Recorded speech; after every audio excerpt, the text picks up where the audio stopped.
মুহূৰ্তত আপোনালোকৰ মাজলৈ এটা ডাঙৰ খবৰ লৈ আহিছো। আৰু নমস্কাৰ বন্ধু বান্ধৱীসকল, কি খবৰ? আশা কৰোঁ সকলোৱে ভালে আছে আৰু ভালে থকাটো বিচাৰোঁ। আজি মই আপোনালোকৰ মাজলৈ এনেকুৱা এটা ভিডিঅ' লৈ আহিছোঁ।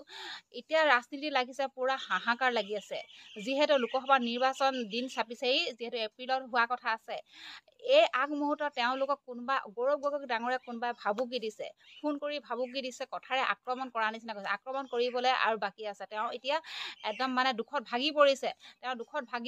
গৌৰৱ গগৈ ডাঙৰে নিজ মুখেৰে স্বীকাৰ কৰিছে, লাইভ আহি নিজ মুখেৰে স্বীকাৰ কৰিছে। তেওঁ কান্দোনত ভাগি পৰিছে। তেওঁ মানে ইমানে ভাগি পৰিছে, মানুহজন বহুতে ভাঙি পৰিছে। তেওঁ কোনে এই ফোন কৰি ভাবুকি দিছে? দুজন ব্যক্তিয়ে তেওঁক ফোন কৰি ভাবুকি দিছে, তেওঁ কিবা গালি সপনি দিছে বুলি কৈছে।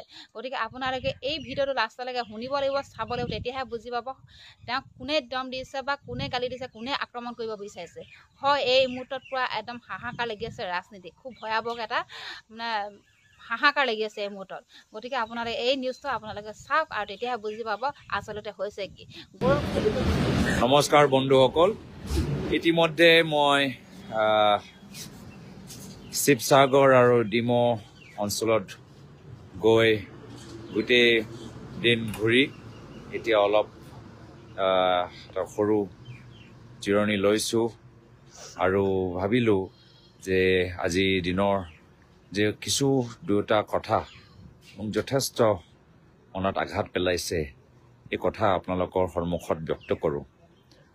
প্ৰথম কথাটো হ'ল যে যোৱাকালি মোৰ খুৰা প্ৰাক্তন সাংসদ দীপ গগৈ ডাঙৰীয়া মোক ফোনতে অৱগত কৰালে যে বৰ্তমান বিজেপি দলৰ যোৰহাট লোকসভা প্ৰাৰ্থী তপন গগৈ ডাঙৰীয়া তেওঁক আজিৰ দিনটোত লগ পাবলৈ বিচাৰে।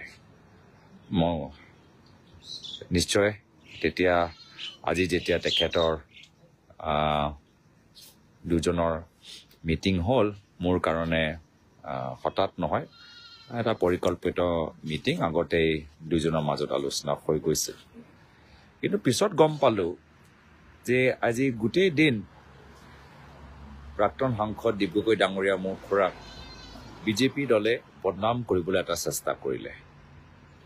সঁচাকৈ দুৰ্ভাগ্যজনক কথা। আৰু তপন গগৈ ডাঙৰীয়া মাননীয় তপন গগৈ ডাঙৰীয়াৰ পৰা এই ব্যৱহাৰ মই অপেক্ষা কৰা নাছিলোঁ। আজি মাত্ৰ দীপ গগৈ ডাঙৰীয়াৰ লগত নহয়, মই দেখিছোঁ যে আমাৰ প্ৰাক্তন কেন্দ্ৰীয় মন্ত্ৰী পৱন সিং ঘাটোৱাৰ ডাঙৰীয়া তেওঁলৈ আমাৰ বিজেপি দলৰ বিভিন্ন কৰ্মীখিনিক তেখেতৰ ছবি বদনাম কৰিবলৈ বিচাৰিছে আৰু সেইটো দুৰ্ভাগ্যজনক কথা। মই ভাবোঁ দুয়োজনে আমাৰ অসমৰ ৰাজনীতিক ক্ষেত্ৰত দুয়োজনে শক্তিশালী কণ্ঠ আৰু প্ৰতিনিধি, আৰু তেওঁলোকক এনেদৰে ৰাজনীতি ব্যৱহাৰ কৰাটো যথেষ্ট অনুচিত আৰু অপমানজনক। মোৰ এটাই কথা যে বিজেপি দলে প্ৰাক্তন